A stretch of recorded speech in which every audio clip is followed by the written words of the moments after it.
Praise the lord. దేవుని పరిశుద్ధ నామానికి మహిమ కలుగును గాక. అనుదిన దైవ కృపా కార్యక్రమాన్ని వీక్షిస్తున్న దేవుని బిడ్డలైన మీ అందరికీ పేరు పేరున ప్రత్యేకమైన శుభాలు తెలియపరుస్తున్నాం. నా దేవుడు నిశ్చయంగా మిమ్మల్ని దీవించును గాక.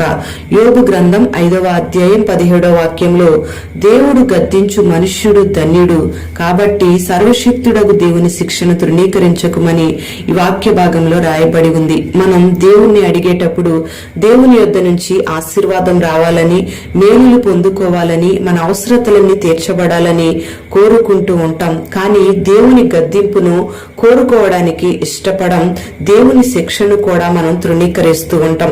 అయితే వాక్యం సెలవిస్తుంది, దేవుడు గద్దించే మనుష్యుడు ధన్యుడని. సర్వశక్తుని యొక్క శిక్షను తృణీకరించకు అని దేవుడు మనతో ఈ దినాన మాట్లాడుతూ ఉన్నాడు. ఆయన ఎవరిని గద్దిస్తాడు అంటే, ఆయన ఎవరినైతే ప్రేమిస్తాడో, ఎవరినైతే దృష్టిస్తాడో, ఎవరు తనకు కావలసిన వాళ్ళు అని ఆయన అనుకుంటాడో వారిని మాత్రమే గద్దిస్తాడు. మరి ఆయన దృష్టిలో లేని వారిని ఆయన గద్దించడు గాని విడిచిపెట్టేవానిగా ఉన్నాడు. ప్రియ దేవుని బిడ్డలారా, మనం అనుకున్న వాళ్ళని, మనకు కావలసిన వాళ్ళని, మన పిల్లల్ని ఏమైనా వాళ్ళు పొరపాట్లు చేసినప్పుడు మనం వాళ్ళని గద్దిస్తూ ఉంటాం. అంటే తెలియని వాళ్ళని, రోడ్డు మీద వెళ్లే వాళ్ళని, పొరుగు వాళ్ళని మనం గద్దించటానికి ఇష్టపడం. అలాగే మన ప్రభువుని యేసయ్య కూడా ఎవరిని పడితే వాళ్ళని గద్దించడు గాని ఆయన చిత్తంలో ఉన్నవారిని, ఆయన ప్రణాళికలో ఉన్నవారిని, ఆయన సొత్తు అనుకున్న వారిని, ఆయన పిల్లల్ని మాత్రమే ఆయన గద్దిస్తాడు. అందుకే ఆయన గద్దింపుకు మనం లోబడవలసిన అవసరత ఎంతైనా ఉంది. ఆయన గద్దింపుకు మనం లోబడితే ఆయన గద్దింపు మనకు మేలు చేస్తుంది, మనల్ని పరిశుద్ధతలోకి నడిపిస్తుంది. ఆయన శిక్ష మనల్ని మంచి మార్గంలోకి నడిపిస్తుంది, దీవెనకరమైన అనుభవాల్లో మనల్ని స్థిరపరుస్తుంది. అందుకే దేవుడు గద్దించినప్పుడు, శిక్షించినప్పుడు మనం తృణీకరించకూడదు. ప్రియ దేవుని బిడ్డలారా, పరిశుద్ధ గ్రంథంలో దావీదును మనం గమనిస్తే, దావీదు రహస్యంగా దేవునికి విరోధంగా పాపం చేశాడు. అప్పుడు దేవుడు నాతాను ప్రవక్తను పంపించి దావీదును గద్దించినప్పుడు, దావీదు రాజు స్థానంలో ఉన్నానని గర్వించకుండా, తన స్థితిని బట్టి గర్వించకుండా, చేసిన పాపాన్ని బట్టి సాకులు చెప్పకుండా, తను చేసిన తప్పును బట్టి దేవుని ఎదుట వెంటనే ఒప్పుకున్నాడు, క్షమించమని దేవుని వేడుకొన్నాడు. వెంటనే దేవుని యొద్ద నుంచి కనికరాన్ని పొందుకున్నాడు. ప్రియ దేవుని బిడ్డలారా, దావీదు గద్దింపుకి లోబడ్డాడు. అందుకే దేవునికి దావీదుకి ఉన్న బంధం బలపరచబడింది. దేవుని యొక్క కృపను దావీదు పొందుకున్నాడు. అదే చేసిన తప్పును ఒప్పుకోకుండా, దేవుడు గద్దించినప్పుడు లోబడకుండా ఉన్నట్లయితే దావీదుకు దేవునితో ఉన్న సహవాసం తెగిపోయేది, దేవునికి దూరం అయిపోయేవాడు. ప్రియ దేవుని బిడ్డలారా, ఆయన ఎంతటి పాపినైనా క్షమించగలిగిన దేవుడు.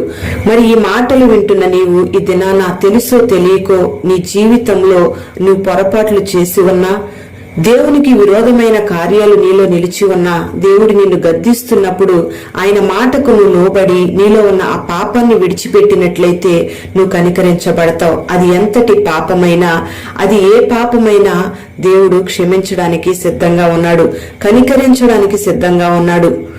మరి నీలో ఉన్న అతిక్రమాలను నువ్వు దాచిపెట్టకుండా ఒప్పుకొని వాటిని విడిచిపెట్టినట్లయితే దేవుని యొక్క కనికరాన్ని పొందుతావు. మరి దేవుడు గద్దించినప్పుడు నువ్వు సనగకుండా, గొనగకుండా దేవుని గద్దింపుకు లోబడాలి. ఆయన అంతలా గద్దిస్తున్నాడు, అంతటి ఖండితమైన వాక్యాన్ని చెప్తున్నాడు. అంత ఖచ్చితంగా బ్రతకాలంటే ఎవరు బ్రతుకుతారు, అంత పరిశుద్ధంగా జీవించాలంటే ఎవరు జీవిస్తారు అని అనుకోకుండా వెంటనే దేవుని మాటకు నువ్వు లోబడినట్లయితే, ఆయన హస్తాలకు నీ జీవితాన్ని అప్పగించుకున్నట్లయితే నీ జీవితం ధన్యకరంగా మార్చబడుతుంది. మరి పరిశుద్ధ గ్రంథంలో ఇలా సనిగి దేవుని మాటకు లోబడకుండా దేవుని కృపకు సౌలు దూరం అయిపోయాడు.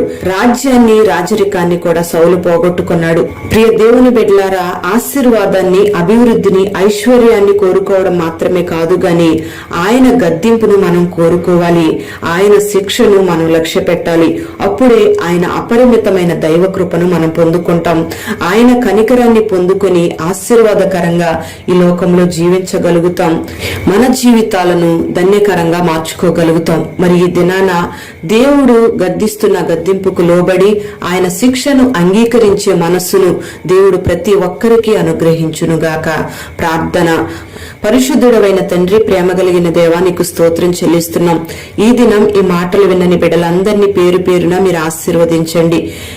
ప్రతి ఒక్కరిలో ఉన్న ప్రతి పాప దోషాలను మీరు క్షమించమని ప్రార్థన చేస్తున్నాం. మీరు గద్దించినప్పుడు మీ గద్దింపుకు లోబడే మనస్సుని మీరు బిడ్డలందరికీ దయచేయమని ప్రార్థన చేస్తున్నాం. సర్వశక్తుడైన నీ శిక్షను తృణీకరించకుండా నీ శిక్షను అంగీకరించి ఆశీర్వాదకరమైన మార్గాలలో నడిపించబడే అనుభవాన్ని నీ బిడలకు మీరు దయచేయండి.